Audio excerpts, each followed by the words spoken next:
Go. Yo, it's your boy Shawn Puff. I'm here with Travis Moody today, and this is a Smark side review. We've got a great one for you today. I'm here with the captain of the Ringside Apostles, Travis Moody. Great to have you here. Man, I know you guys, if you guys listen to Spot Monkeys and Super Kicks, you hear me talking about God Hates Geeks all the time. You know I write over there. I talk about Travis. Well, Travis is here with us today. We just finished watching Double or Nothing. It was a great show. He's all the way out there on the left coast. I'm out here in Boston, and we're going to run this down for you and break it down. Travis, man, great to have you here today. What's up, dude? So this is like a New Bedford connection worldwide right here. I'm saying, right? So, and it's also, the Smark cast meets Ringside Apostles and God Hates Geeks. So we're putting all the programs together today. So let's do it. Absolutely. Before we get into everything, though, I want to touch on everything that's been going on. May has just overall been a horrible wrestling month in history, especially with what just happened coming into today. So I want to let you talk about that real quick, not to bring everybody down, but kind of just mention it, get this out of the way, and then we'll get into the we promised a fun show because we just got finished watching AEW Double or Nothing, and man, that Stadium Stampede match was what we needed. It was exactly what we needed. So that's a little spoiler for what we're going to talk about. But yeah, we have to address the world of professional wrestling this past week. Have we seen anything like that in a long time? And it's almost like everyone's talking about the dark side of the ring, and we're living it right now. I mean, forget COVID-19. Like, that didn't even really, I mean, it did in a way impact some of the things that happened this week, but we had 3 major deaths in professional wrestling, and we also celebrated the life of Owen Hart because he was the subject of Dark Side of the Ring this week, and it's a hot documentary on Vice right now. And I know Martha Hart's doing her interviews right now, so she was on Talk is Jericho, and she was also on the Wrestling Observers talking about Owen and everything that went down. So if that's one thing to kind of keep you down, because Owen was one of my favorites, like everyone loved that dude. He was like the underdog. He was the guy like you wanted to see hit that next level, and he would have given the time in his life if that tragedy didn't happen. And so that enough was to keep us down, and then we just lose 3 people important to the business, or people who made an impact in the business this week. So I don't know how you feel, Shawn, but it's been rough, dude. It's crazy. Especially, and last night was the gut punch. Yeah, and even to go a little more into that, if you look historically, this week's also the same week that Davey Boy passed away, and it's also the same week that Ashley Massaro passed away. Wow. Unbelievable, dude. Yeah. Unbelievable. I forgot to put my phone on mute. But all right. Yeah. So I mean, let's start from the beginning. Shad Gaspard, man, Crime Time. He played that villain, the big thug on TV, but he was the complete opposite. I mean, he had the size, the muscles. He's 6'6", 6'7", big dude. I had the pleasure of meeting him once at the Happy Ending Bar in Hollywood. It used to be called that. I worked there for a couple years, and we had a mutual friend who was another bouncer there, and who was right in the wrestling world, introduced me because Shad hung out in Hollywood. He was an aspiring actor, as you've probably heard lately. That's what he was focusing on. He'd make a couple cameos here and there when the Legends came out and Crime Time was getting the call from Vince and whatever, but he kind of did a couple indie spots and whatever, and he would do his podcast and stuff because he had a wonderful personality. But he was a family man who was just trying to make a Hollywood move. He was working on Pinfall, which is, I hope it sees the light of day. I mean, I hope the screenplay he was working on, even if it was real rough, if it has a basic story and it's about Shad's life, it would be cool if someone, another writer could take that on. Yeah. Wrestling's real hot right now. I mean, not for these reasons, the deaths and everything, but it's a hot topic right now with everyone because of Dark Side of the Ring, just for the entertainment value. So if he had a pretty cool story, I'd love to see Shad's vision come to life. Yeah, You know, absolutely. It was and he was crazy for also, me to yeah, see because I've never met him, and you know what I mean. And I just know what I've seen from him on TV, and just to see the way that the wrestling world reacted. You know, we've seen people pass away watching wrestling for years, hmm and it's very rare that you see the reaction that you got from the entire wrestling community when he passed away. yeah, oh Weirdly definitely, enough, it was similar to what happened when Owen passed away, where yeah. everybody was in tears and upset about it. And that tells me that this guy was a great guy to have so many people. To have Chris Masters go down there and say, get my own boat and we're going to go find him. Like, that tells me this guy was a different type of individual. No, absolutely. Yeah. Just a family man, a good person, and those are the worst people to see go. You know Mm-hmm. what I mean? So, the second one, real quick, one of the reasons I love doing this beyond Meltzer and the Stars, of course, I know Meltzer from PWG and hitting Japan and everything. I got to be friendly with him. But one of the other guys I looked up to the last couple years as I was, being pretty prolific with the Ringside Apostle reviews, but I could never, ever, ever touch Larry Sonka. And we're not talking about the American Gladiator That's who I host, thought it was at first. the fullback of the Miami Dolphins, the legendary football player. He told Meltzer that he was a distant relative, and then they just named him after Larry, who's Really? a big legend. Maybe they were Dolphins fans of his parents or whatever growing up. But yeah, I don't know. He had a lot of health issues. He was a writer for 411 Mania, and he had the most on point reviews. I mean, this dude was,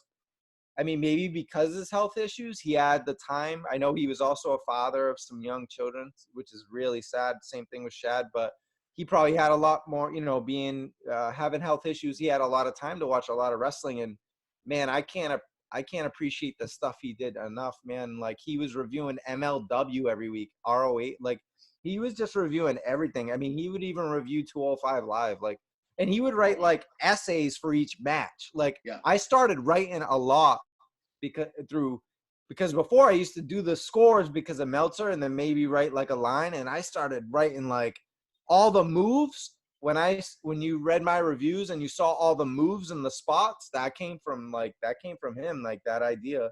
So when I started watching like PWG, and I was the first person, of course, because I'm at PWG, I can immediately come home without having to wait for the Blu-ray and all that. And like, very few people were able to cover that. I know SoCal Uncensored and a couple other sites, Last Word on Pro Wrestling, would review PWG.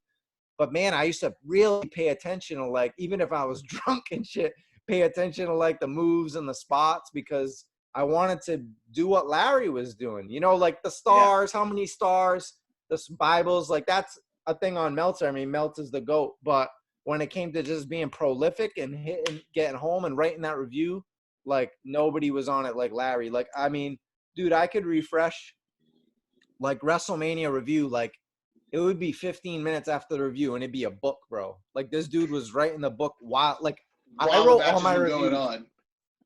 I wrote all my reviews after, like, because I used to watch pay-per-views and then I used to have to go to work, like, as a doorman. So I would, on my phone, be writing the review, but I would be looking at Larry's. Like, I wouldn't take his, like, ideas but I would definitely, we had differences in opinion, but I would definitely take it to consideration. But yeah, shout out to Larry Zonka. Like, it's unheralded because he's not a big wrestler or anything. He was a journalist for a website, but he was definitely integral into what we do at the Ringside Apostles with our deep reviews. And of course, you've carried on that legacy. You know what I mean? I've been real busy with running the ship under the quarantine, and you've been able to handle the Ringside Apostles almost single-handedly. Shout out to Sean Farrell, the Sean and Sean show, but he's an essential worker. He's real busy right now. So it's great to have you take on all the reviews, and it's awesome to be on this show and be able to share our match opinions too. So this is a lot of fun for me. It's almost like a passing of the torch, but we're meeting right now. So Right? this is cool, Sean. Dude, your reviews have been killing it. I don't even want to review anymore, bro. I hung it up like writing wise, like I'm done reviewing wrestling. Like I just want to read your shit now and edit it and read it. I like I appreciate love that. That's awesome to hear. I it's like when great. when I write and people like it. Like it just Yeah, yeah, the new GM of Raw. player. All right, so we needed some laughs because now this is the gut punch. This is the rough part. Yeah. I mean, I'm gonna go on forever, Sean. Do you wanna say anything first? No, go ahead. You say your part because I want to say my thoughts on it. I know you read some of them in our chat, but I kind of want to put out my thoughts on this because this whole situation is just crazy to me. Yeah, but let's be careful. let's Yeah, be yeah, careful. absolutely. Some of that stuff, man. Let's be careful, all right? Yeah. I don't want to be too preachy and stuff and go on to another tangent. I mean, we could easily talk about what happened this weekend, last night, whenever, for the next hour. But we want to talk professional wrestling because that's what Shad, Larry, and Hana would want. But yeah, we're talking Hana Kimura. Had the pleasure of meeting her. I never imagined meeting her. I mean, even in being in Japan, and I was out on a date, of course. I'm like the hottest, the hottest female in Japan. But yeah, I was ready to go to the Ota City gym for a New Japan show, and I was just at a ramen shop, and this girl Fujiko we met, real cool girl, was like, "Oh yeah, let's go to this little ramen shop." And we go in, and we're like, "All right, you want to eat here? Cool." And we sit down, and it's like Jungle Kiana and like I don't even know who else, but Konami. And then I'm like, oh, and Hana's here. Like they don't even care. They're just out. They're not hiding. They're like, they were just gonna be fans at the New Japan show. It was the Liger retirement show. It was the last night of Liger. It was New Year's Dash, actually. It was New Year's Dash at So the this was like right before the show. They were just out getting food like you guys were. Yep, just like we were, like a half hour before the show, maybe an hour before the show, just right down the street from the venue. We were just looking to get some grub, and they were there. And for the most part, left them alone. And then I was like, all right, I have to say something. But yeah, I didn't take like pictures or ask them for all that because they do that 24. They do that. They get paid to do that. Like that's, yep. You know what I mean? But yeah, we made short talk, but she was really friendly, really cool. I mean, their Japanese is their first language, so you're not going to have deep conversations or anything, but she was joking around with Fuji too and me. So she was really nice, really nice. Like, cause you look at her and you're like, oh, she's, you kind of probably have an opinion like she's stuck up or a snob, but couldn't be further. You can't judge a book by its cover. That's I mean, you just look at Shad, right? He's the opposite, and Hana certainly was, as you could see in the community, total sweetheart. And yeah, I had the pleasure also, just to wrap this up, the day before I flew out from Japan, I was in Osaka, and I got to see Stardom. Really, that was an adventure to go to like an 11 a.m. show. And yeah, I got she was in the main event in a 6-man tag and took plenty of pictures. And yeah, it was just it was great to see her live. I didn't do the meet and greet or anything like that, but yeah, it was just that I'm always gonna remember that. She put on a pretty good show. It was fun. And yeah, I don't know. I mean, it's just way too young. It's just the worst. 22 years old, man. That's crazy to me. That's crazy to me. Yeah, man. It's just like, it's just nuts. It's like, man, I don't know what else to say, bro. It's just horrible. I'm not going to get too preachy. I'm not going to throw out everything. I'm going to save some of that for Smart Spot Monkeys and Super Kicks next week because we're going to have a discussion on this whole thing. But here's what I'm going to say. People need to realize that, yeah, we see them on TV. Yeah, the TV personalities. But like you just pointed out, they're human beings, just like me and you. It's the same thing. And you got to think about it.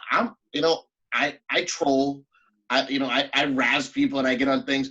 But you have to know where the line is and understand that these are human beings. And I'll say this much. Not everybody has good coping mechanisms to deal with some of the junk that's getting thrown at them on Twitter. And people don't think about it because they don't even think how would I take it if it was me being said that someone was saying it to. They just put it out there on Twitter, type it, it's out there, and it doesn't matter. So, we just have to be more mindful of that, man. That's what it comes down to. Just think about how would you feel if it was said to you? How would you feel if it was said to your little sister or to your mother? Think about those things when you're out there trolling people and razzing people and saying crazy stuff, because guess what? Not everybody can take it. And it's sad that we had a 22-year-old girl who, as tough as she was, as great of an athlete as she wasn't built for that. And she didn't have those proper coping mechanisms. And now she's not here. And no one has the opportunity to be like, oh, my bad, let me take that back. Because she's gone now. And, that we have to be more mindful just as people. Don't be a dick, people. That's it. Don't be a dick. Make jokes with your friends, give them shit, or like people in your like little online community, like rib them a little bit. We always do that. It's what we do, but don't get personal with people. But you know what? Even sometimes I'm bad. I had my incident where I tweeted out something about Aew Championship not deserving to be the Ring of Honor Women's Champion because she looked horrible. No, it wasn't Aew Championship. Who is the Ring of Honor Women's Champion? Sumi Sakai. Yeah, because I was gonna say Miwa is awesome. Yeah, Sumi Sakai. I said she looks like an old woman, just how she moves around in the ring, and she doesn't deserve to be women's champion. And then, what's her name tweeted out to me about it. What the hell is her name?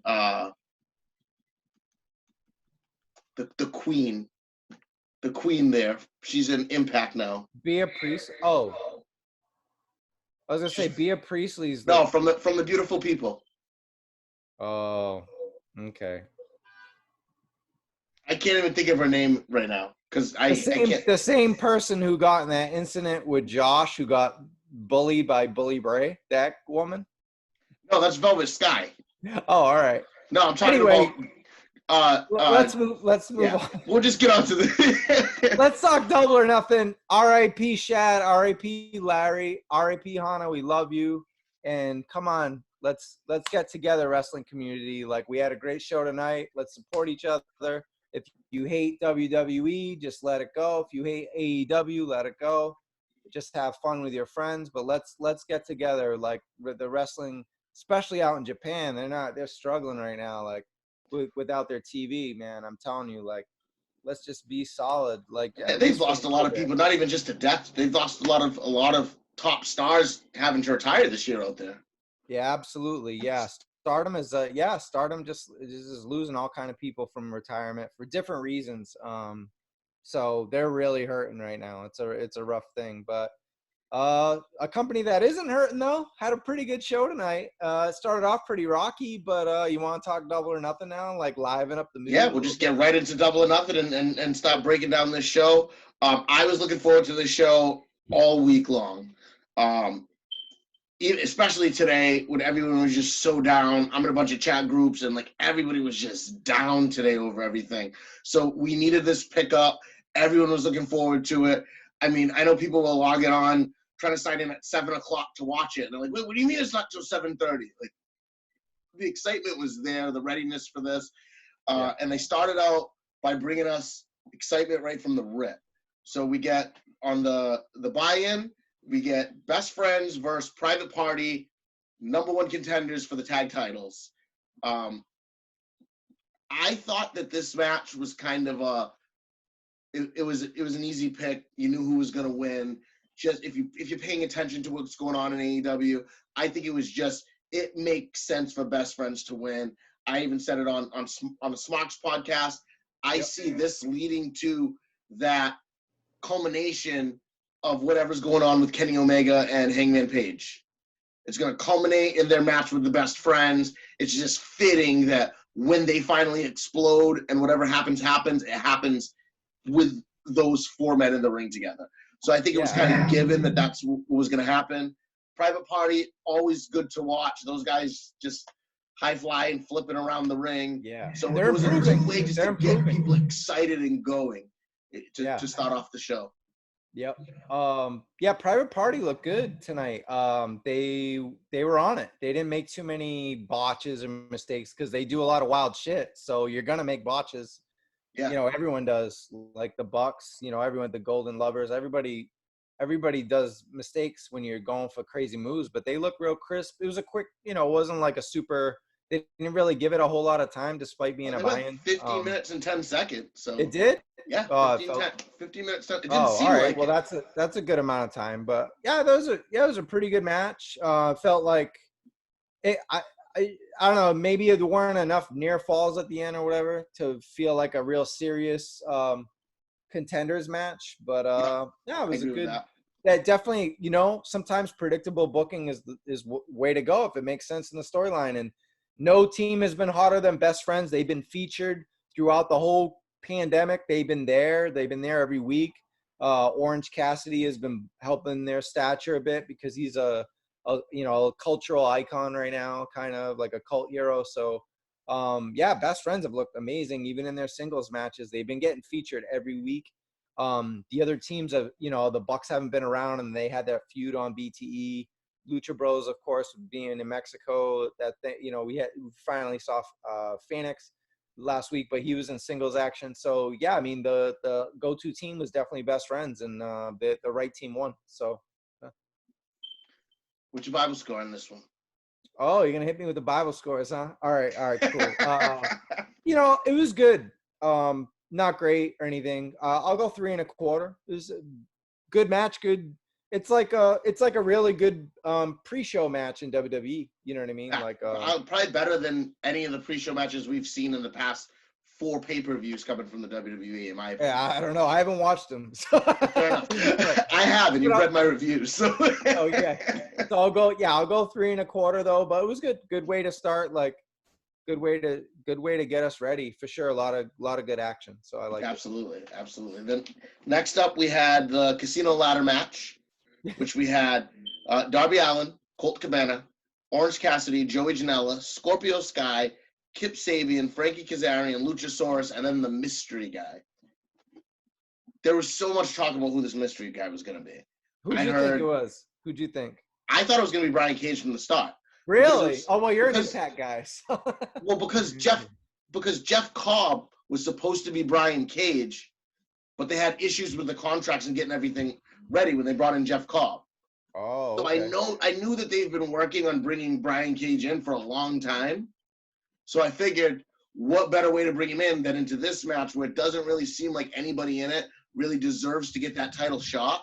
So I figured, he's not taking anyone's he's not jumping on anyone's spot because no one really stood out from the pack. Like it was a who's who. Exactly, and I felt like whoever they bring in was going to win this, and it had to be someone who was going to make some type of impact. So who else are you going to bring in? Drew Gulak maybe, because he was off of his contract. Pretty much everybody else out of WWE is still under 90 days. Right. Yeah. So you couldn't bring any of them in. Drew would have been too soon. It was way too fast. I mean, and rumor and innuendo is that Drew is still trying to just work out something with the WWE because he didn't get cut. His contract ran out and they couldn't come to an agreement. So rumor is his agent is trying to work something out still.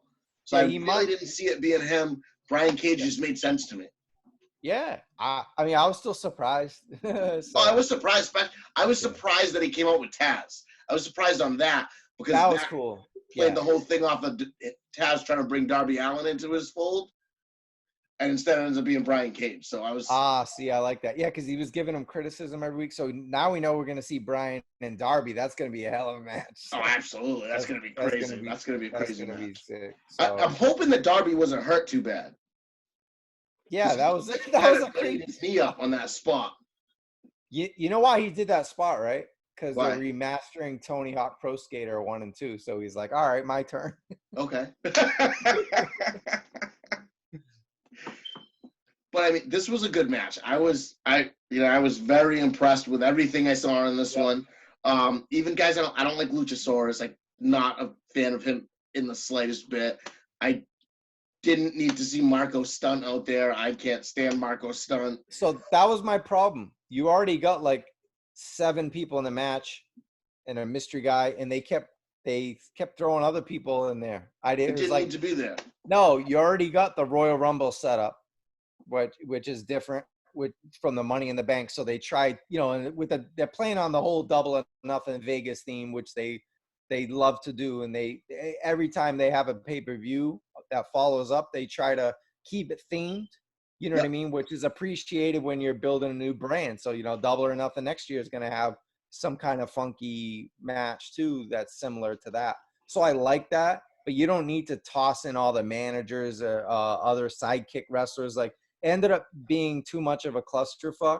That said, the action was hot and heavy. There was a million memorable spots. Everybody worked their ass off, but it didn't hit that next level for me because of that. You know what I mean? Yeah, there's too much other stuff going on that took away from what was actually happening. Yeah, it's overbooking. You know what I mean? That's all it is. So I mean, the match is already way overbooked on paper as it is in the rules. Like which is fine. I mean, did anyone think that the match was going to end before everybody got in the ring? By the way,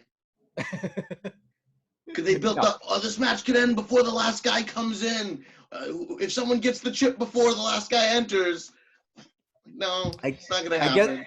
I guess it didn't sound that bad because it wasn't Michael Cole repeatedly saying it over and over. You're right. So You're right. AEW gets away with shit because of their delivery. Like, sometimes AEW does almost what WWE does, but they just present it and execute it differently. You know what I mean? So it doesn't come off like so corporate, forced. I guess. Yeah, forced, which is corporate. You know what I mean? Like, they are so edgy in a way, even, which is what WWE fans like. Oh, so edgy, hipster, like, but it's like not flat white bread delivery. So even if they're giving you almost what WWE is doing, they're just being a little like, they give it a little more oomph about it. They give it that extra thought. Like, in the business meeting, there's 5 more minutes to make it the way AEW is. You know what I mean? Like, they check all their what is it? They dot their I's and they cross their T's. Well, you know why they have the extra 5 minutes, right? Yeah. Because the elevator in Tnt Towers takes forever to get upstairs. Exactly. But yeah, I mean, I'm not gonna say like they're not doing what WWE is doing. Like, a lot of times it's the same. It's wrestling. It's pro wrestling. But yeah, there's only so many things you can do. You can't just, you can't reinvent the wheel. Right. I just think they deliver stuff as fans of wrestling. They're not delivering it as like corporate businessmen. Yeah, I agree with that. I agree with that completely. Yeah. But anyway, it was good. A good opener though to the pay-per-view. Not mind-blowing, but solid. Yeah. And would you give this one for a Bible score? Oh, 3.5. Yeah, just because, it was a mess, but it was a lovely mess. Like, there was so many. I'm not going to take away from all the awesome spots that we had in the match. Like, Joey Janela was crazy. That DVD he did on the Death Valley Driver right on that Double or Nothing chip. Cool. He's amazing. Like, I don't know. Apron. For me, he looks horribly out of shape right now. And but the guy can go. Right now or always? All right, maybe always, but I think more so now because he's unable to be kept because gyms aren't open, people can't get haircuts. Oh yeah, look, kind of just looks a little more raggedy than he normally does right now. Yep. But I mean, he goes out there and he puts in 125%, so I can't complain. Nah, he was a perfect addition. So when they lost Phoenix, it was like, okay, they lost like a superior athlete, but they got a guy better suited for the match. Yeah, just because of all the crazy rules and weapons. Like, Janela should have been booked on this anyway. You know what I mean? So he pretty much, Darby had that huge spot. Brian Cage was dominant. Him and Luchasaurus together, that'll be fun. Whether you like either one of the guys, it's 2 guys that can really move for their size, like regardless of what you think of them personally. They're both athletic, so that'll be a good matchup. That was a good tease. They teased a lot of AEW does that too. If they have a multi-person match, they'll tease like 5 matches in that one match. So they definitely think about. They don't just throw the guys out there and say, "Hey, go work and hit your spots." Like, they definitely set things up, and that's a lot of stuff that we might miss when we catch the big spots. Like, we're missing the little stories, details that they're pushing for a Dynamite in the future. So. But yeah, 3.5, solid, very good match. And then from there we went on and we got MJF with Wardlow in his corner taking on Jungle Boy Jack Perry. I like this kid. Like, I don't like Luchasaurus, I don't like Marco Stunt, but I love Jungle Boy. This fucking kid nasty. is just amazing. Like, He's I fucking love nasty. watching him in the ring. At first I thought he had a chance of beating MJF, but then I realized MJF hasn't lost, and it didn't really do any. There was no reason for him to beat MJF here. But this kid is an up and comer. He's got a bright future ahead of him. Yep. Anyone who says he 100%. doesn't is just hating, and that's coming from someone who you hear me all the time. I complain about flippy stuff and vanilla midgets. Jungle Boy Jack Perry is not a vanilla midget. This kid can go, and he might be small, but he's going to make an impact in this business. Mark my words on that. Yeah. I mean, to be honest, he's so strong for his size. I don't even think of any, he's so durable. I mean, I don't even think of his size at all, like, or the name Boy. Like, he just does his thing, and I'm like, this dude's nasty. And has anybody been more improved in the ring than MJF too? I mean, him and Jungle Boy are like, they're the two bright stars. Like, throwing Darby, who's a little older too. But I mean, as far as young guys in their early 20s, this is the future of All Elite Wrestling, and they're in good shape. The Like, future of the business. Maybe not just All Elite Wrestling. Like, these are two guys that I see being around a long time, whether they stay in AEW or go wherever they go. These two guys are going to shine. They're going to have an incredible future in this business. Yeah. This was my favorite match of the night right here. This match was amazing. It was up there. Yeah, it was definitely in my top 3 or 4 of the night. It was great. Like, they hit certain spots that I didn't expect, and they're both so improved. MJF always had the mouth. I mean, I used to see him in AAW, over in Chicago, and I'd watch it and it'd be like, none of his matches were more than like 3 stars, but I liked him as a personality. But now he surprises me. He's worked his ass off. It's so easy to just, like, you get the money and of course his character is the big-headed character, but this guy's been working, Yeah. He's been working. And yeah, Jungle Boy has improved, like, just from seeing him in PWG from the first time all the way to that Bola match against Jake Atlas. No one improved more through that time in PWG, just those 6 months or 8 months or whatever it was that I saw him over in PWG, and man, he's improved so fast. Like, they said, oh, he's the future, but he's already one of the best they have too. So yeah, this was a great match. Yeah. I hope we get to see Jungle Boy with a title at sometime in the nearer future in AEW. Well, I think that's why they have the TNT Championship. So now we can it's a mid-card title probably, but there's so many great mid-card wrestlers in AEW that the title has a chance to be like an Intercontinental Championship back in the old, like the early 90s and late 80s of WWF. You know what I mean? Like, when that title mattered, when Honky Tonk and Ultimate Warrior and Tito Santana had it and it actually meant something. Randy Savage, Ricky the Dragon Steamboat. We can go on and on. Mr. Perfect, of course, was the best. So, but then, I mean, this has a chance to be that title just because the people going for it are already, you know what I mean? So, front of the line. So, I hope they treat it a little bit better than the IWGP United States title, because that game was like, okay, hey, it's Kenny Omega and has it, and he wrestled Jay Lethal. It's all right, 2 of the best in the business, and then now, I mean, what is it? You know what I mean? So I don't even know who the champion is right now. I couldn't tell you. So, all right. So yeah, I don't know. What's your Bible score for this one? Yeah, it was a step up. It seemed like the pay-per-view was getting better as it was, and 375. I was like, okay, we're off to all right. It started fine, and now we're really hitting it, So yeah, and I think they did a good job with it. Although, like I said, this is probably my favorite match of the night. So I would have liked to see it later in the match, but I think it was really, they got us going with those first 2 matches, got people excited, and then just like really hit us with one. It was like, all right, here you go, boom. Now you ready? Like, yeah, definitely. Yeah. And then we went on to, speaking of the TNT Championship, the TNT Championship was next on the line. We see Mike Tyson come out with that horrible-looking belt that apparently isn't finished. It's not done. They didn't add gold plating to it yet because of the pandemic. Whoever, who's working on the titles is, probably under quarantine and not able to get to a shop. So that's whatever. It's not a big deal to me. Yeah, I mean, whatever. It'll look better when it's done, and it'll get another presentation. Maybe it'll be when it goes to somebody else. We'll see what happens. Yeah. This match was a good one too. I enjoyed this. I had some problems with my stream during this match, but I knew everyone was going to get involved. You had to have Arn Anderson get involved. You had to have Jake get involved. I'm surprised Mike Tyson didn't knock one of them out. I really thought that was the biggest disappointment of the match. That he didn't do anything. They teased that Tyson was going to knock someone out, and I was almost sure that he was going to, like, join Jake the Snake's crew or something, like, you know, like, because Cody is nuts. I mean, Cody's risked his life for this company several times.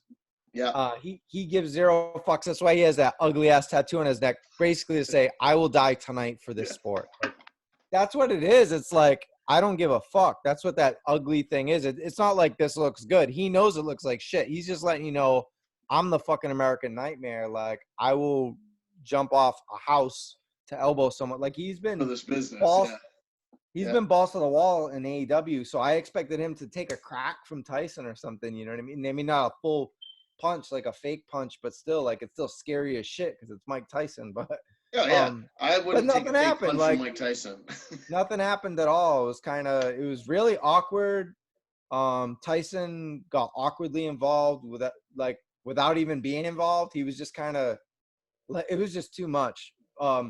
What's crazy is Cody's biggest criticism over the last few years is how overbooked his matches are. And I'm like the opposite. I'm like, well, it's old school 80s NWA. It's like his dad. It's fine. It's that whole thing, you know?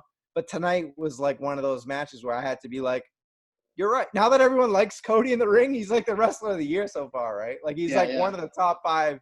Like, Cody was never wrestler of the year. He was just like a great personality and like good enough to have some good matches, but you loved him. But this year, he's worked his ass off. I mean, with the pandemic and all these empty arena matches, he's there every week having great matches and busting his ass. Like, maybe no like crazy 4-star matches or anything, but every week just 3.5, 375 like TV matches with no crowd, just being unbelievable, being one of the biggest stars in the sport. And then pay-per-view against big Lance Archer has been built up.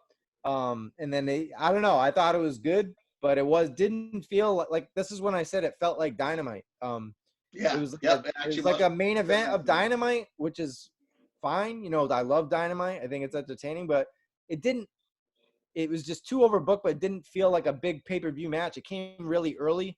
I know, so Rhodes could get he could get in the director's chair. You know, that's what, get the match out of the way so I can, that's part of being the CEO and the booker, right? But yeah, I don't know. There was something missing, or there was too much with the manager. 22 minutes, so it wasn't like it was a short match. Yeah, I don't know. I mean, something was missing. This whole feud was overbooked. I think there was just too much stuff done with this feud. There was just like the whole thing a few weeks ago with Jake putting that snake on Brandy. First off, where was Brandy tonight? She didn't come out for this match. She came out for a different one. So yeah. It made no sense to me. I'm like, yeah. First off, that snake was tiny in the first place. Like, and Jim Ross made a huge thing about, look how giant that snake is. I'm like, come on, Jim. Come on, Jim. Yeah. That's not a big snake. It's not that big of a deal.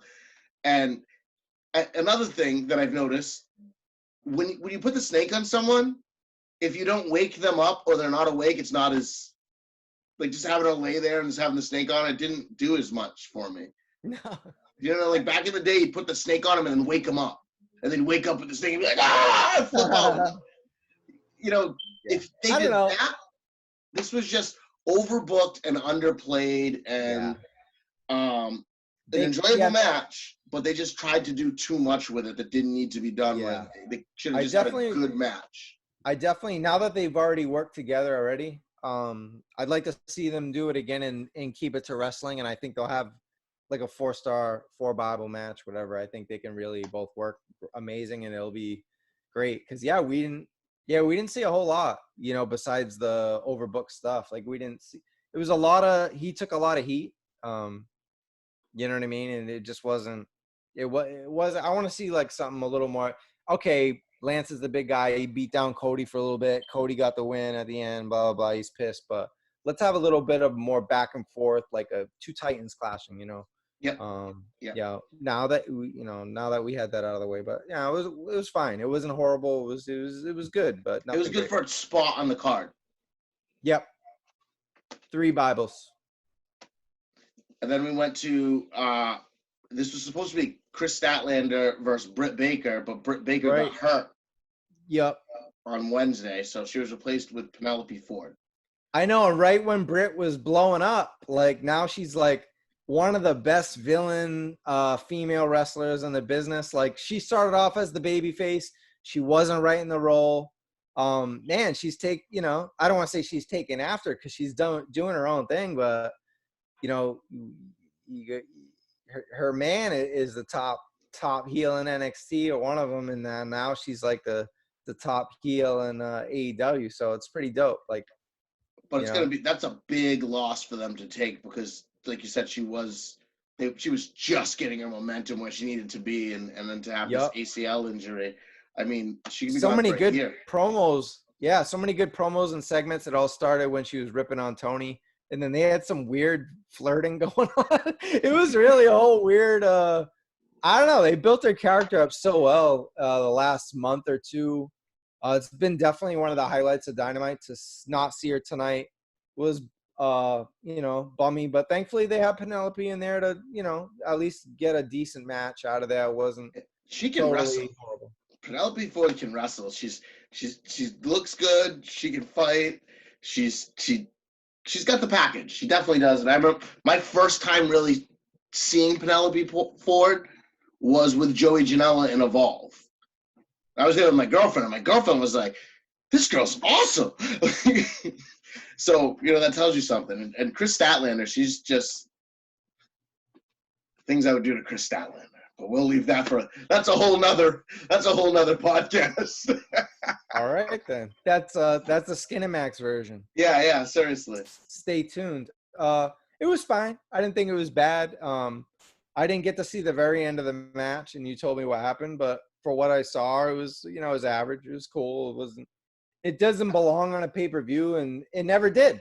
I mean, exactly. it was supposed to be Britt and Stat, and that was super built up, and instead maybe they should have just cut it. Do we really need to have 10 matches? I mean, I guess you don't want to just have one female match. I totally get that. You want to include everyone, and they do have a whole division, so you don't want to just have the title match.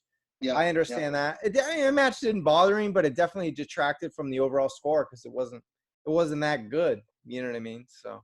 Well, I think the reason they had to do something, my opinion, I think Britt Baker was going to win that match. So now they have to pivot and go in a different direction with it from there. So I feel like you had to have some type of match go on because you were going to have Britt win, which would have led to Britt versus Sheeta. We'll get to that whole thing, but I don't know. I think that messed up a lot of their stories, so they just had to throw something together and be like, all right, we're going to get something in here and we'll have Statlander win the match. It would have been amazing if they said, you know what, we're going to put Penelope Ford in that spot because I think that she could pull it off. I think she's someone that if you said, we're going to give you that push now, she could run with it and she could make it work. Yeah, but they've been built. I wouldn't want Penelope beating Stat here at all. I think that's a bad move. Like, I think Penelope is going to get over no matter what. You need Stat to keep winning until she has that big confrontation, I think. Fair enough. And they haven't had her win enough, I don't think. No, especially after that loss when she had a chance. So, yeah, it was fine. I give it 2.25, though. It was just there. It was cool. Yep. And then from there, we went to squash. Dustin Rhodes versus Shawn Spears.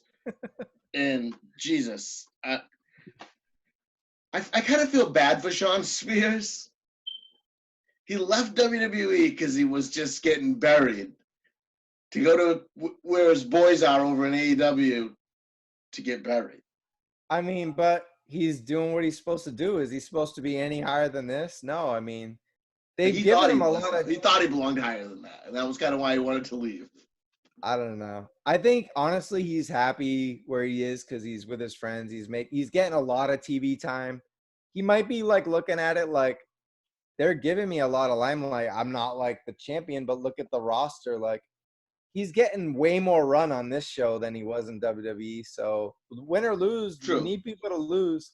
And he actually won like 5 or 6 matches on TV in a row. They had him they were doing back-to-backs with him. They were having him on Dark and Dynamite beating like jobbers just to like give him an edge, build him up. He even had that whole searching for a tag partner thing. Yeah. You know, they gave him some comedy tonight. If he's in, he's got the Shawn Spears Network, so the SSN. We've only seen one of those promos, and it was pretty. His delivery was actually really good on it. I thought. Yeah, it was pretty good. It wasn't like a Dynamite promo, but it was cool to see that side of him. He's been getting a lot of angles. Like you can't, not everyone can win. There's like I love the Tully Blanchard picture on his underwear today. That was hilarious. Yeah, definitely. That was I guess, if you can, he came out as kind of a badass, but this like now with John Moxley, Spears can't be that guy anymore. Like if you notice, Shawn Spears was he was the bad version, the evil version of John Moxley. Like he looked like a fucking guy you don't want to fight in a bar and shit, and he was beating the crap out of people. Like he came out and him and Cody had like right away had like a big time like ruthless rivalry. But maybe I almost wonder if that botch when he split Cody's head open kind of made them pull back on him a little bit. Yeah, it could have been. We're just sitting in a room like, where do you want to go with your character? We can't. You were like the hitman or whatever of this, like the chairman or whatever. The chairman. That's what they got. We can't really do that spot because it got a lot of criticism from Meltzer and all these guys. We got to run away from that. And now we have Moxley, so we have kind of like the real life cage fighting barroom brawler guy, and he's at the top of the company. So we got to go somewhere else. And they found all these little different angles, and they're never the top angles or the top promos of the company, but they're there every week and they're fine. It's part of the show and it's mid-card shit and it's fine. He's got his spot. Yeah, like, true. He could be home. He's working. He's making his money. He had a match with Goldust, a legend. So, I mean, it's fine. I mean, it was a squash match, but yeah, I mean, he's on a pay-per-view getting a match. I mean, what is there to complain about? He's doing it. Yeah, true story. It went 3 minutes and 20 seconds. You didn't give this a Bible score, did you? I mean, yeah, you could put dud, but I gave it a 1.75. Fair enough. Just to get real cute with numbers. But yeah, it was just an intermediate. It was a comedy break. It also gave some momentum back to Dustin, who hasn't been around for a little while because he's been wondering about, he had that whole like possible retirement after getting destroyed by Archer so they could build Archer up in that tournament. So now this is his redemption story. And as we can see, Rhodes has a lot to offer. He's still, even in a squash, he looked really good. So good to see Dustin back. And it was fun. It was fun. Like that was it's just fun, quick match. Yeah, it's a shit match, but it's fine. It doesn't really belong pay-per-view caliber, but they're trying to tell a lot of stories and with this limited time that we have, so they have to play these cards. This is a long card too. It's just like I wasn't expecting this to go to almost midnight. Yeah, I would have liked 9 matches. I would like, I think NXT takeovers spoil everybody, but I would like to see that model. I mean, even WWE has been trimming their stuff a little bit. I'd like to see AEW maybe go back to they love classic wrestling so much. Maybe they should have 3 hours, half hour buy-in and 3 hours on the pay-per-view, and maybe 7 matches, 1 buy-in and then 6 on the card. We don't need 9. You know what I mean? I mean, you could have dropped this match and you could have dropped the match before it. That's only 10 minutes that you're taking off the card because it's 8-9 minutes of action, and then the build up to it. You're probably saving 15-20 minutes off your card. Yeah. At the most, you're saving a half hour, but it's a very valuable half hour, and it takes off the length of the show. And it's 2 matches that are squashes or just matches you don't need. It hurts the overall quality. This would have been a superior NXT level pay-per-view, a takeover level pay-per-view if you get rid of those 2 matches. So Yep. you brought up a great point. I mean, I'm looking at my Bible scores in the overall, and the overall would have been at least a 4, which is like Wrestle Kingdom level. But you have these two matches that Didn't need to belong be on. there. They belong on AEW Dark. Never mind. Yeah. A Yeah. pay-per-view. Yeah. So, but we have 3 more matches that were pretty fucking awesome. So we'll talk about those. Yeah, we had Hikaru Shida taking on Nyla Rose for the Women's Championship. And this one was another one that I think it was given what was going to happen. Like, I was not surprised by the outcome of it. It was no disqualification, no count-out match. Just with that alone, I knew Shida was winning this match, and I was excited Shida was winning this match. They ran with this whole Nyla Rose thing. I'm against it. That's a whole nother story. Go watch my podcast any other time. I have plenty of things I've said about Nyla Rose. Yeah, if you want the Howard Stern of wrestling, watch the super kicks, the smart kicks. Someone gives a super kick. So you hear me tell you how I really feel about shit. But Hikaru Shida, it was just her time. It was her time to do this. I feel like the Nyla Rose experiment, I don't know what they went wrong with it.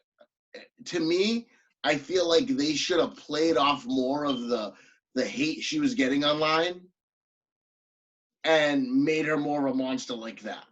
Right.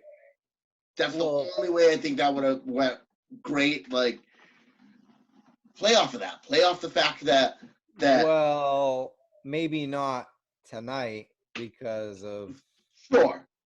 Not tonight because of what's going on. Yeah, absolutely. Because of what's going on, or even these couple weeks. But no, yeah. I thought she had great momentum when she beat Riho, and she was cutting some great promos. And then I know she was under quarantine, Nyla too. She being the champion, she kind of had to come back, I think, when she didn't want to.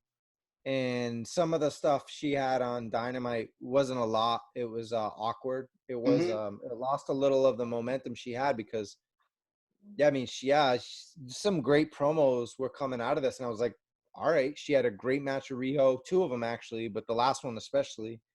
And this match was just as good. I mean, it was really, really, I don't know, it blew me away. I don't know. What do you think of the match? Because I looked at reviews online and no one seemed to like this as much as me. I thought it was excellent. I thought actually at this point, I thought this was the best match of the night. I thought it was a really good match, but I'm also very biased because Nyla Rose, I look at it as I'm like, that's a guy wrestling beating up a girl. So as impressive as it is, I was more impressed with Shida because I'm like, wow. Shida was so good. I'm like, the fighting she's fighting a guy and she's winning. This is great. Like, well, beyond politics though, Shida, by the way, Shida Lockhart, she was just like Tifa Lockhart from Final Fantasy VII. Yep. So she had the skirt on. As you could see, her getup was different, and it was the cosplay she had showed. But she got rid of the white top, had the red and black wrestling top, but she still had the leather skirt style wrestling outfit, which was a dope shout out. She's a hardcore gamer. When she's under quarantine, she's been gaming and streaming and stuff. So that's really cool. She's getting that. She just hitting that market right now, which is super hot, especially with people under quarantine. So as you can see, Asuka's doing that. So it's cool to see Shida do that. But I thought she was tenacious. She had such fighting spirit. Given the weapons, she was able to take down the beast with them. And man, they had some incredible spots in this match. I thought they both busted their ass. Rose took great bumps. They were there. I mean, they both took some really good bumps. That's the thing. Like, for Shida being like, she's not the biggest woman in the world, and Nyla Rose is big. Like, I don't care just going through that table and when she got put through the table, that's gonna hurt. Like, Nyla Rose is big. It's not like you got a little girl just putting you through a table. No, you got put through a table by someone that has the build of a man. Like, that's gotta hurt you. And vice versa too. You know, Rose definitely did some good selling in this as well. Absolutely. I take nothing away from Nyla Rose on that side of it. That's just my opinion on the whole other side of it, and like that is what it is. But I feel Nyla Rose goes out there and gives 110% all the time. But you are right that leading up to this, I feel like at least on the promo department, it's been kind of lacking. Like the one-liners that have been dropped just kind of don't do it for me. Yeah, but they had an excellent four-way match to see who would face Rose 2 weeks ago, and then the tag match that Britt got hurt in was actually pretty good. Was a good build for the pay-per-view for the two women's matches. So overall, yeah, this was an excellent match. I thought it was even slightly better than MJF Jungle Boy, not work rate wise, but just as a whole, this felt like a big pay-per-view match. It was really the first match of the night that really was like, okay, this is a double or nothing. The stakes are high. They're showing a lot of emotional responses in the crowd. Like they really set the mood and the tone for the next couple matches to come in. And it felt like, because we had just seen a couple weird, like we just talked about, squat matches that deserved AEW Dark or Dynamite. Like this felt like, okay, this is a double or nothing. The stakes are high. Big championship match. They gave him time. Really well thought out spots and finish. I'm gonna go 16:40. Okay, yeah, definitely perfect timing. Not too long for that kind of match, because it is gonna drag a little bit when you're outside. But they did such great work with the weapons in the arena. And using the crowd. Sheeta definitely used the crowd to her advantage, like getting that build up to take down the beast. I love the story of the match. So I'm going to go 375-4. I wouldn't go 4 all the way because it's not such a great worked match, but they definitely did everything else. Emotionally, it was like a 4-star match for me. Like at the end, I was like, yes, like just so happy. And of course, definitely had like the tears, the emotion coming from Sheeta, being a friend of Hana's over in Japan. And I think that added to it. That added to the whole finish of it and added to and the thing is, of that match. I think they didn't change it because of that, because this was planned and this was the way it was going to go, and that definitely helped and added to it. But yeah, it was just high stakes and they did their thing. I just want to say real quick, I can understand when you go with that in comparison to the MJF Jungle Boy, because there wasn't a lot of build for that. That just kind of came out of nowhere. This match had that build and had that emotion behind it. 100%. Next up, we had the AEW Championship match. We get Jon Moxley defending against Brody Lee. Brody Lee actually had the title because the Dark Order stole it. But Brody Lee wasn't the champion going into this. This match was great. It's funny because if we watched this match, if this match was booked in WWE, we wouldn't have cared. They're like, it's going to be Ambrose. Hold on. Did you see my Facebook post today on this? No. You didn't? No. Oh, this morning I said, or maybe just hours before the pay-per-view, I was like, Luke Harper versus Dean Ambrose is a house show match no one gives a fuck about. But in AEW, see that, actually. I was like, in AEW, this could be something special tonight. And then all the WWE marks came out, like, all upset and all that shit. But you'd be upset, but it's true. If you told me Ambrose versus Harper tonight, I would have been like, okay. Yeah. I'm going to go get a drink when that match comes on. Yeah, look what happened. Same result as the last match. I mean, as far as like, except this was rushed. This whole storyline, like they shot with Brody Lee all the way, which I actually liked. Why waste time? Like, we're in a different world right now. We don't have crowds. We don't even know how they're gonna respond to Brody Lee.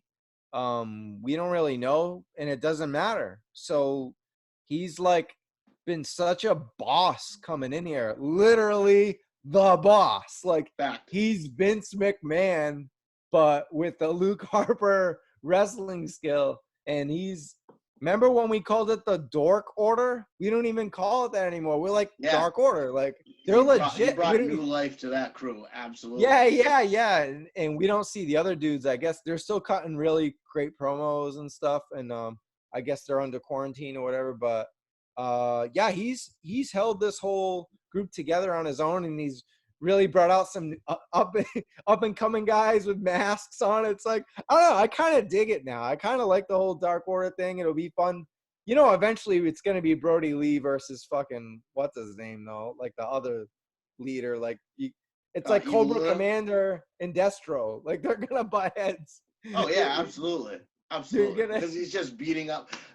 My one thing is that I feel like when that happens, the Dark Order is going to go face, which is going to be weird. Yeah. At this point, I wouldn't have Brody Lee going face at all. Yeah. Like, well, it's good because look at how he treats them. Like he treats them like Vince McMahon treats employees. Yeah. So he'll be the bad guy. They'll turn face on him, and yeah. But I mean, at that spot when they went through, do you think that they were supposed to go through the ring, through the outside of the ring? Was that set, or was that just a mistake? Do you mean their own signs, like the cards, the playing cards, and it had the? No, when they went through the floor, when they went through the rampway. Oh, you mean at the end? Yeah. Oh, dude, I think that wasn't supposed to happen. I didn't think so. Like when I was like, that looks like that was a mistake. Like I don't think they were supposed to go through that. Did you also yell out "Holy shift"?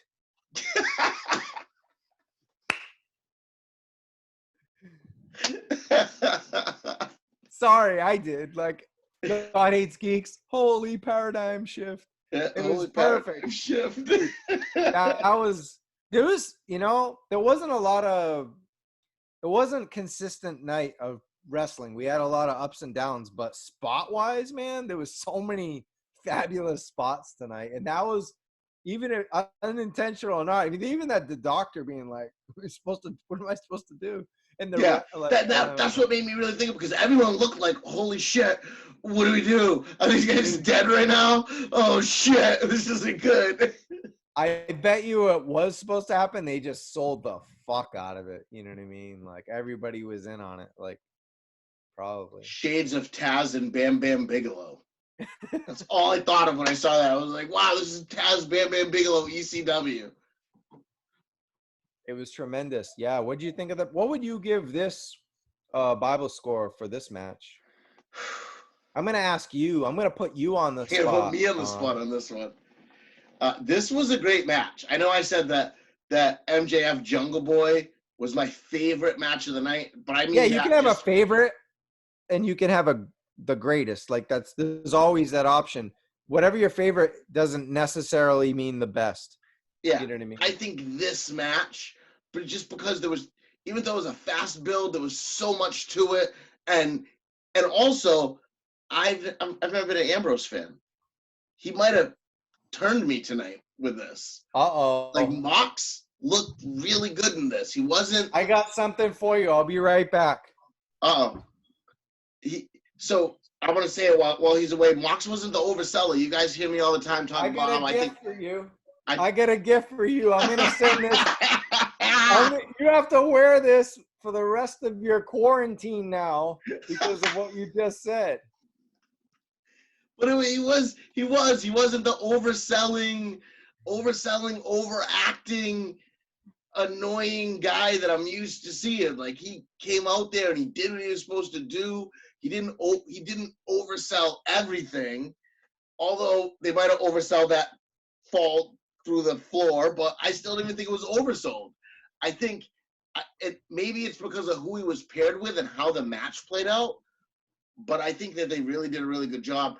I'd give this one, I'm going to say 4.25. Nice. I like it. What would you give this one? I'm going to go straight 4. It was a great main event. I mean, because the next match is like an additional thing. Yeah, fact. But as far as wrestling matches, this was the main event or co-main event. And it was wonderful. I thought it was really good. They were like building up the match during the match. They didn't have time to build up the match, so they did it during the match all over the arena. They were talking shit because that's one of the benefits of not having an audience is you can hear the wrestlers more in their conversations and it's more personal. So the shit they were talking, like just the images we saw of like the cards like going around the ring. Like, think about, they could have done that every week on Dynamite for 3 weeks. They did that around the ring before they got in the ring and had a match. So I thought I mean, dude, they built up the match in the match because they had to. I just thought they did what they had to do, and to make it big. Like, they made that match bigger than it would have been right then and there, which was great. And like I said, yeah, I give it the extra point just because I normally don't like anything that Moxley does, and I enjoyed this. I really did enjoy and it. I also thought Brody Lee had a chance to win the championship because in the short time he's been there, he's been like elevated so high, and I wouldn't have been surprised if he had won, especially because we saw Cody win, we saw Sheeta win, so I was like, okay, that's a lot of baby faces getting the wins tonight. So Yeah. Brody Lee, they're gonna run with this dude. Like, he's been great killing people. He's a monster. He's the Dark Order, and then now they're totally Moxley's their Steve Austin, whether you like it or not. He's their Stone Cold Steve Austin. He might not be as great or as the personality that Steve, but he is their Stone Cold right now until they get until they get their Kenny Omega back. I don't know. I think Brian Cage is gonna take the title from him, man. Oh, really? I think so. You Impact Mark. I think it just I don't know. I feel like with Taz in his corner, it's just something surprising to do. Throw it on Brian Cage, the big guy, and then that's a hot shot if I've ever heard one. But it's the classic. Put the title back on a heel and have a face chase him. Yeah, I don't know. It's just the business. It's especially old school. The old school. That's what always happened. Your face would get the title for a little bit, and then they put it back on a heel, and then it's a face chasing the heel to get the title. It's just a better story. Moxley's had a good run. Moxley's had a great run, actually. A really great run under the circumstances. He's beaten a lot of. He's 11-0 or he's 12-0 or something this year. So he's he's doing his thing. So he could drop it to Cage and then still come back, chase him for a little bit, and then get it back. Yeah, well, I don't know. That's really fast for Cage. So who else? They don't have any really big heels right now, other than Brody Lee.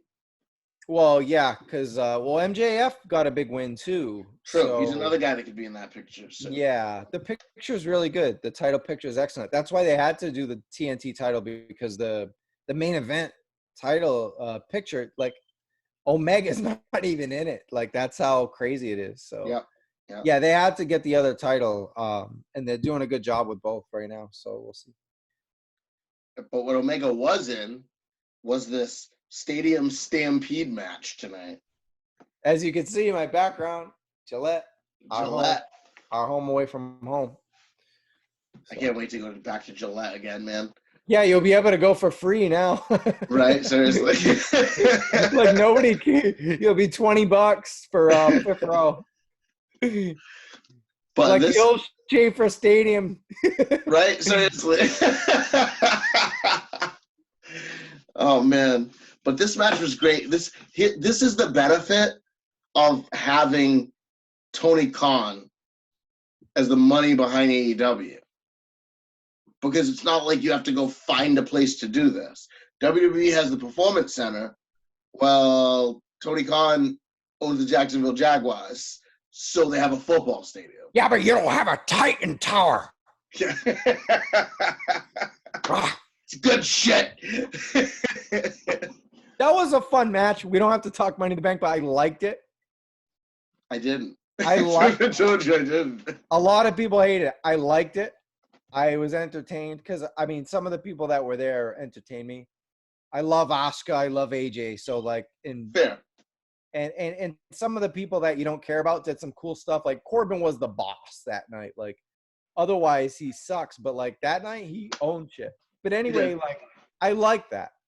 I fucking loved this. Yes, I agree with you. I absolutely loved this. This was amazing. I hate Sammy Guevara. I love that they know that everybody hates Sammy Guevara, and they and they play off of it, and they make him be that guy that everybody hates, even though he's getting X-Pac heat.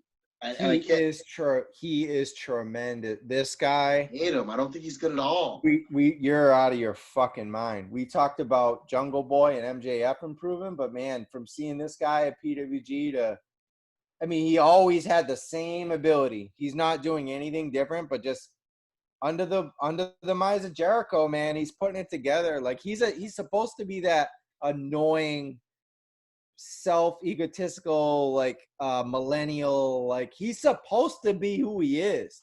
And the fact you hate him, X-Pac heat, whatever he's doing his damn job.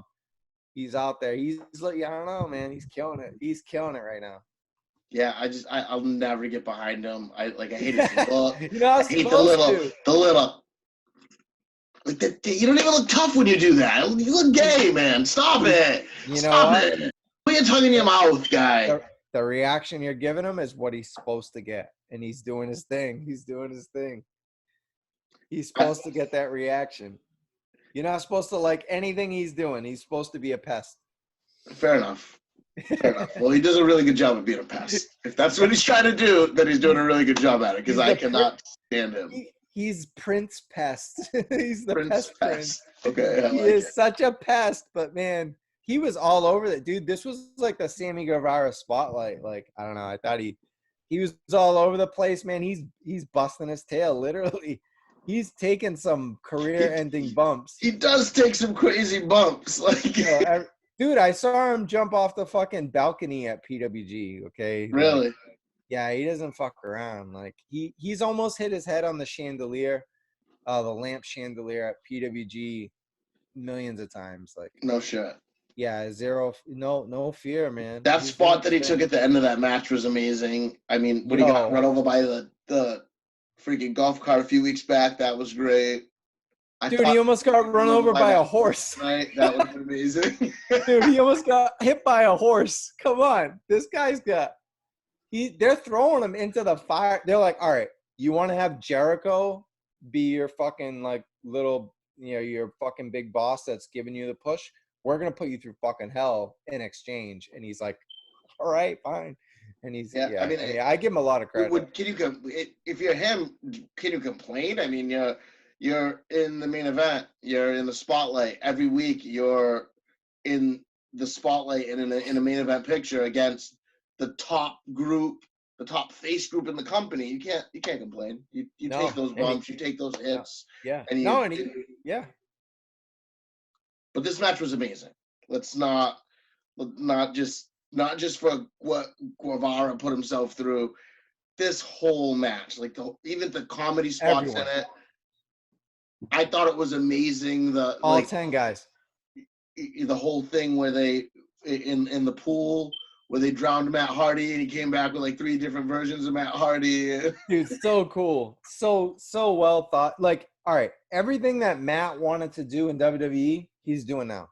Yeah. Like, and did you see him without a shirt? Like, he looks pretty good, right? I mean, compared to, he looked like old and just dead in WWE, like lower mid card. He had like a cute tag team run with Bray, and they had the whole thing going because they were crazy.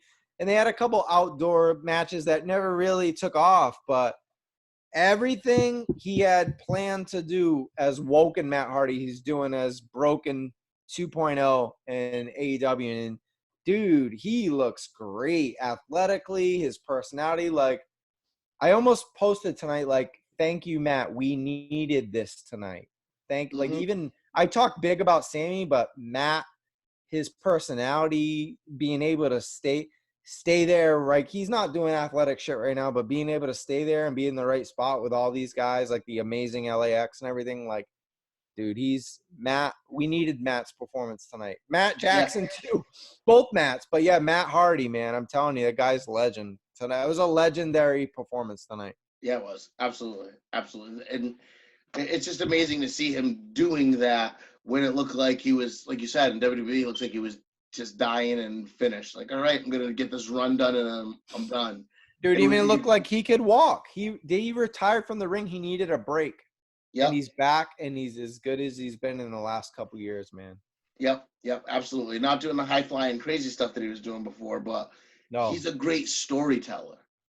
Dude. When you're a good storyteller in the ring, you don't have to do all that other crazy stuff because the fans will get behind you without doing all that crazy shit because you can tell a story and you can and his character work is amazing.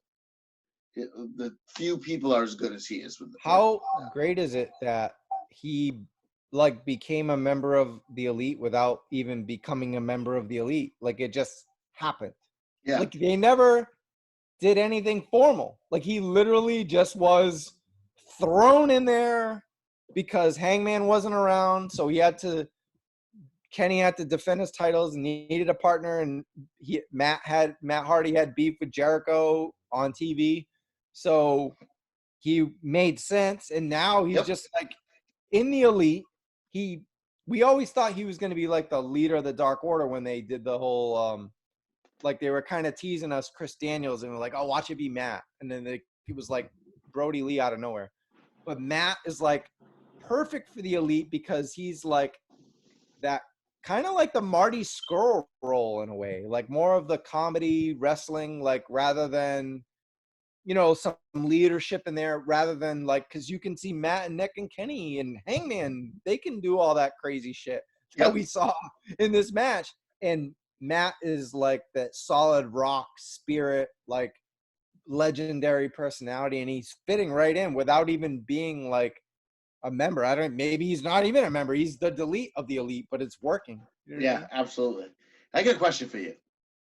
Do you think that Matt really suplexed Sammy Guevara all 100 yards?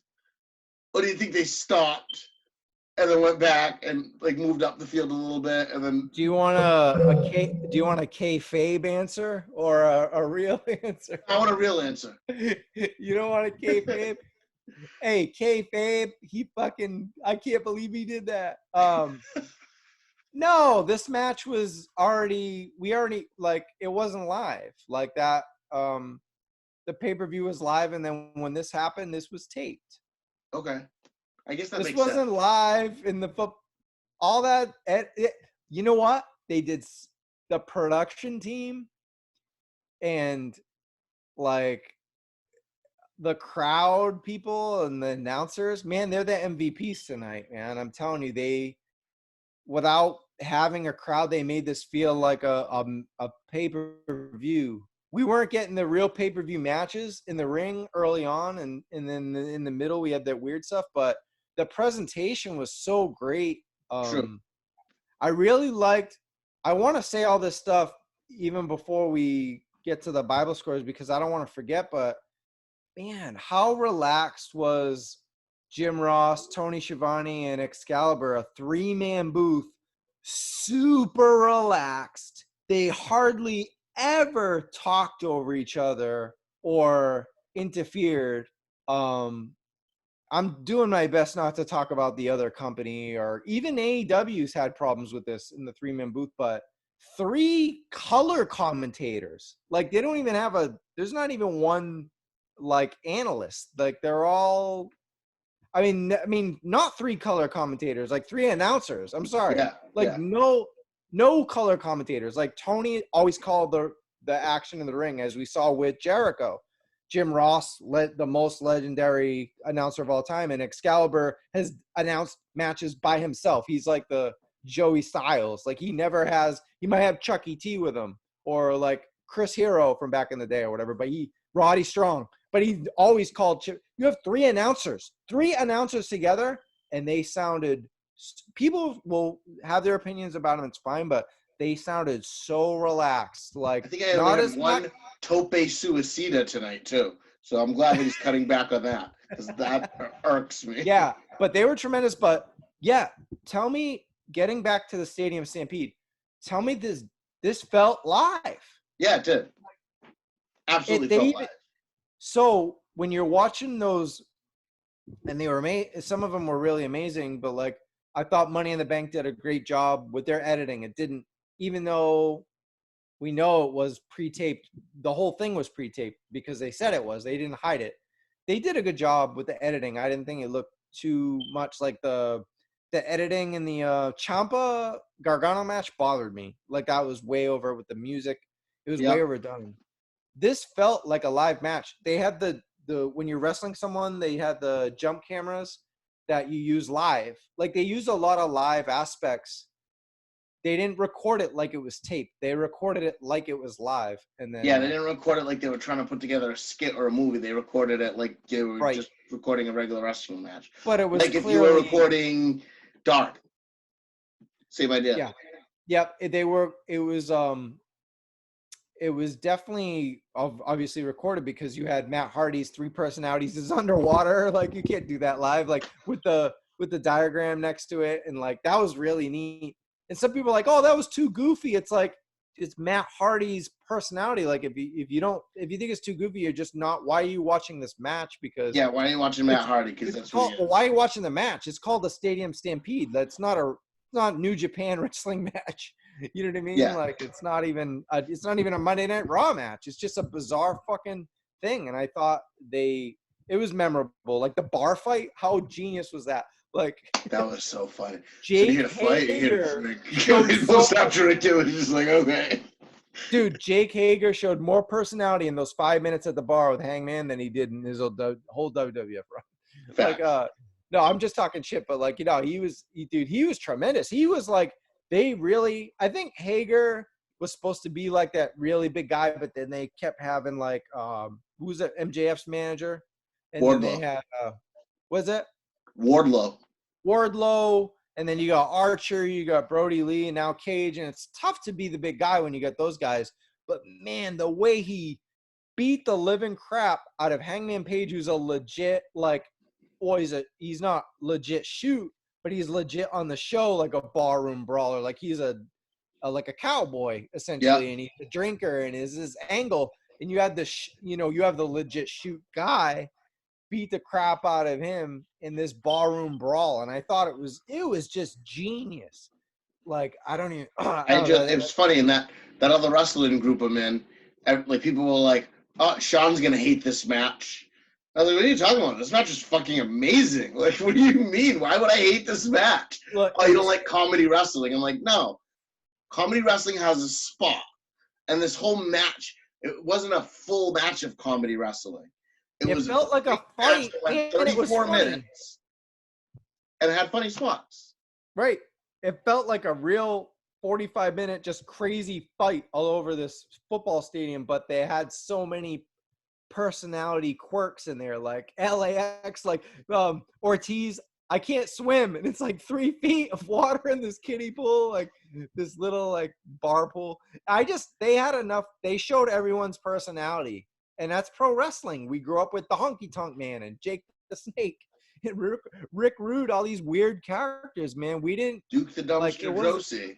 Shout out to Duke the Dumpster Drosy subscribes to my channel. So I had to give a shout out to Duke. Shout out to Duke. Mike Drosy. Shout out. The Dumpster. We love you, man. But yeah, man, we grew up with personalities. And we also grew up with amazing wrestling with the Ric Flairs and Randy Savages and Ricky Steamboat. So when you combine the two, you have the characters and the wrestling. Like, what is better than that? What is better than entertaining us? But look at when Jericho and Nick Jackson were wrestling on the football field. They were doing all kind of wrestling moves to each other, and then they were still hitting each other with like the chain gang fucking thing. And he goes, "Oh, that'll move the chains," and like, dude. But like, even when they were beating the hell out of each other, the holy hell of each other.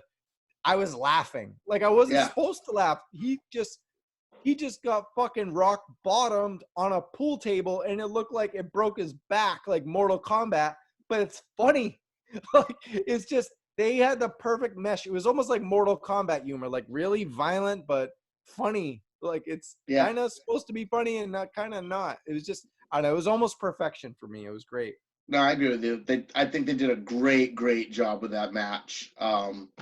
I'm interested to see where they go after this, because I mean, like we still have that War Games match with Blood and Guts to come.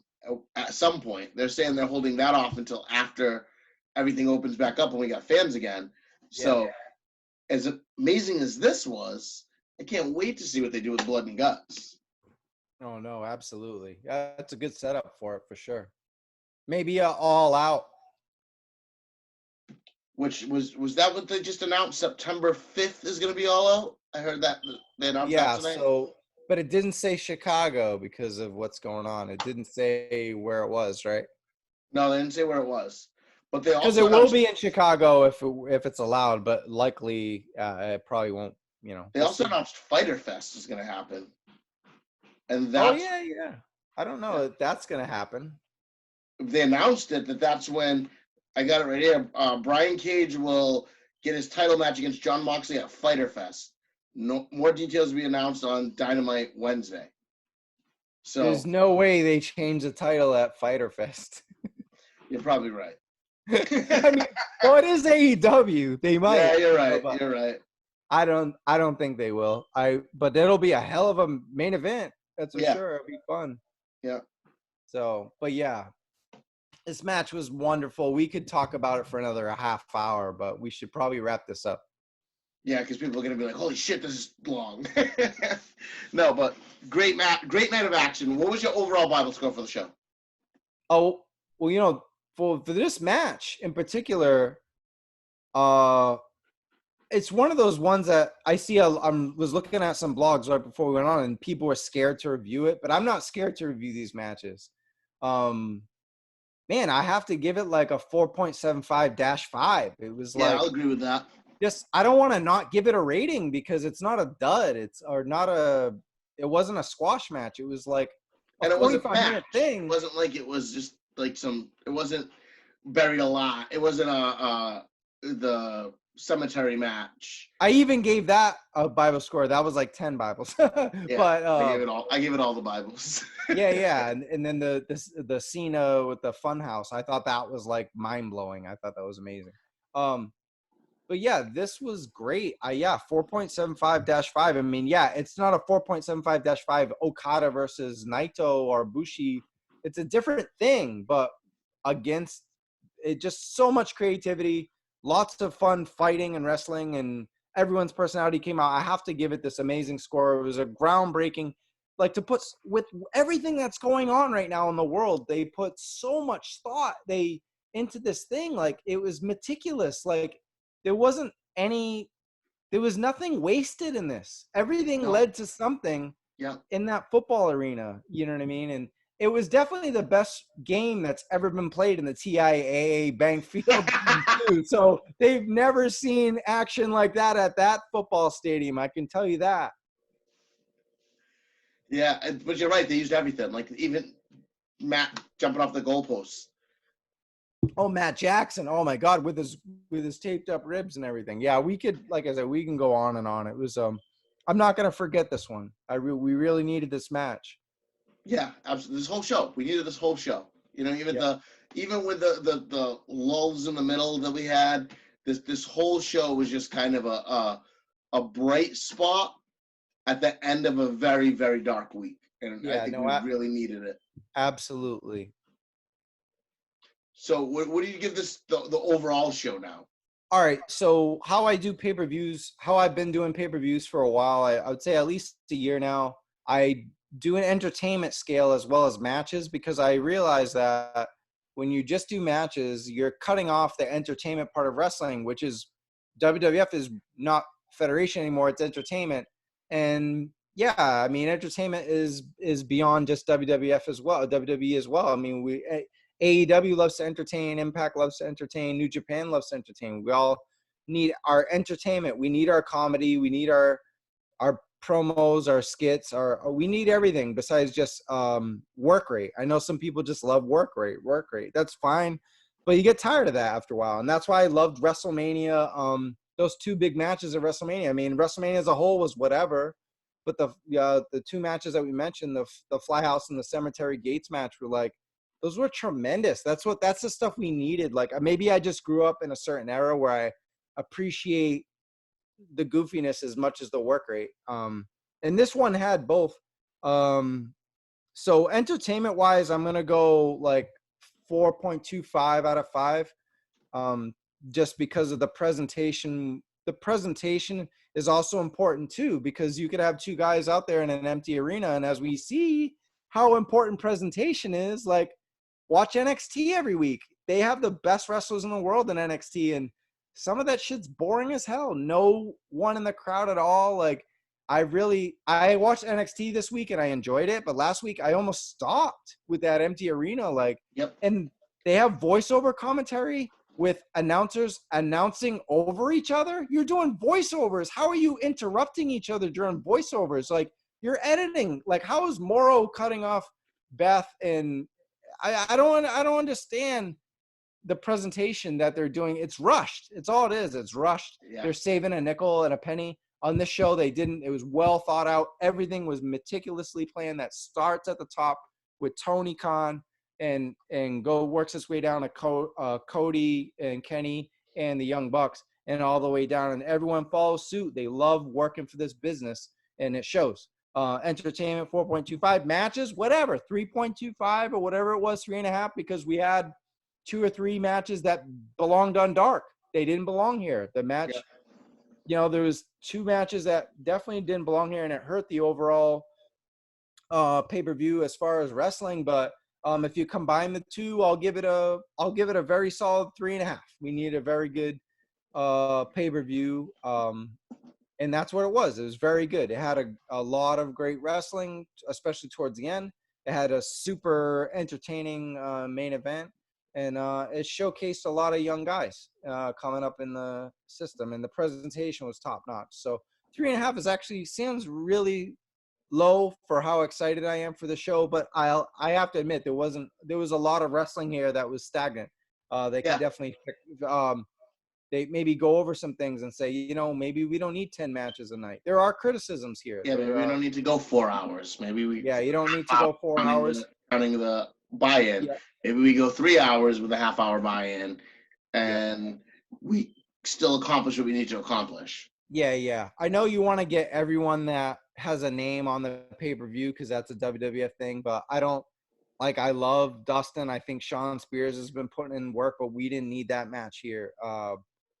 Chris Statlander is being built up, but she's on the main event. Why pay-per-view should just be, main event or number 1 contender or, So here's the other thing I think. I think they need to have either another show, maybe like a Saturday night's main event that happens once in a while, or or kind of like a Clash of the Champions type thing. 100%. Where it's not a real pay-per-view, but you can put these guys, so it's not like there's nowhere for them to go because the pay-per-views are so far apart. It's not like WWE where you get a pay-per-view every month.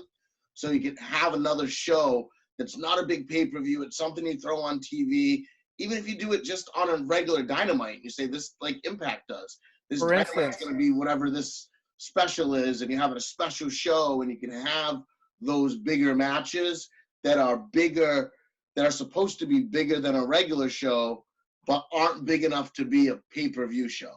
For instance, I'm going to jump on your point because it's 100% true.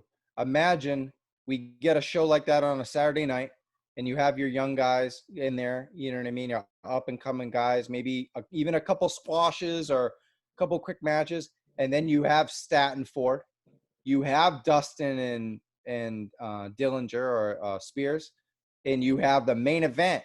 You have Cody versus Archer for the TNT Championship. That's your little side, your television pay-per-view, your Clash of Champions Saturday night main event. And that's a tremendous show because then the others, remember that squash, we can actually see a full match with Dustin and Spears. We can, Statlander and Ford will mean more because it's not just thrown in there to have another woman match. It's the woman match on the show. Give it, even if it's the same amount of time, they're going to get more spotlight. Maybe they'll work the match a little, they'll be able to practice it a little more. And then, you'd have I think Cody and Archer in the, Cody loves a main event. He's a main eventer everywhere he goes. Yeah. And you're giving him a third match and he's working the show behind the boards. He doesn't have to be on Double or Nothing. He can come out and maybe tease a run in or something, but he can stay in the production chair instead of having to work a match because that definitely affects his pay-per-view matches. You know what I mean? So Absolutely. yeah, I mean, I totally agree. But otherwise, you know, throwing that aside, this was a real fun night, and was definitely needed in a hurtful week in pro wrestling. Yep. Yep. Absolutely. And this was needed. This was fun. I enjoyed doing this. We'll have to do this more for future pay-per-views. I know you've been kind of like straying away from the WWE pay-per-views, but whenever there's a pay-per-view, New Japan too, I'm gonna have to start getting on my New Japan, and we'll have to get on here and do some New Japan reviews and break some stuff down. Yeah, I'm down. I mean, I'm always down for a SummerSlam, a Royal Rumble, or a Survivor Series. I won't miss those. Yeah, So yeah. that's for sure. But and we gotta see what's gonna go on with SummerSlam. That's like still in the air right now. As of right now, it's still going on in Boston, according to Boston. Tickets go on sale June 1st. So we'll see what happens. They're selling tickets for TakeOver. Yeah. Or no, isn't they're selling package tickets. Isn't there a TakeOver coming up soon? TakeOvers that whole weekend. It's supposed to be Friday. SmackDown is Friday night in the Garden. TakeOver is Saturday night in the Garden. SummerSlam Sunday night in the Garden, and then Raw Monday night in the Garden. Wow. They're selling 4-night packages right now. You can't buy tickets to each show specifically, but you can buy 4-night packages where you get a ticket to like every show. Yeah, let's be around a bunch of people 4 nights in a row during the pandemic. That sounds amazing. That's why I'm waiting to see what happens. Yeah, during that, if we, you know, let's do this again that weekend. We'll have a lot to talk about. Absolutely. Before we get out of here, anything you want to say before we wrap this thing up? That's it. Be nice to each other. It's a tough time out there, you know. We're all dicks online sometimes. I love being one, but right now is not the best time to get under people's skin. There's a lot of people going through hard times. People that are working, people that are out of work. You know, you've heard this from everybody else. You don't need to hear it from me. I love talking about Star Wars and Gundam and wrestling. I don't need to talk about this, but, you know, it's starting to affect those things as well. Yeah. So it's starting to take away from my love of the arts and entertainment because of everything that's going on too. So let's just show some solidarity. You know what I mean? So that's Absolutely. It. Peace and love at Trav Moody on Instagram, at Trav Moody on Twitter. And of course, GodHatesGeeks.com. We're still updating throughout the quarantine. Lots of great articles. If you love Star Wars, I'm doing a lot of stuff with that, figures, and we got James Bond articles every week, classic James Bond. Still staying on top of all the movie, TV, comic, video game reviews. We got the Geekdom Game Cast. So yeah, man, that's all. It's we're still though. We did our Final Fantasy VII Zoom last night, so that should be going up on the website as soon as you see this. So yeah, man, that's it. A lot of just staying busy. Well, there you go. And I'm just gonna say, don't be a heel. Fuck off already. Just be nice to people, man. That's all you gotta do. Great night of action. Great night chilling here with Travis. Until next time, I'm Shawn Puff. That's Travis Moody. And this was a Smark Side Review. Peace out. Big ups, Boston.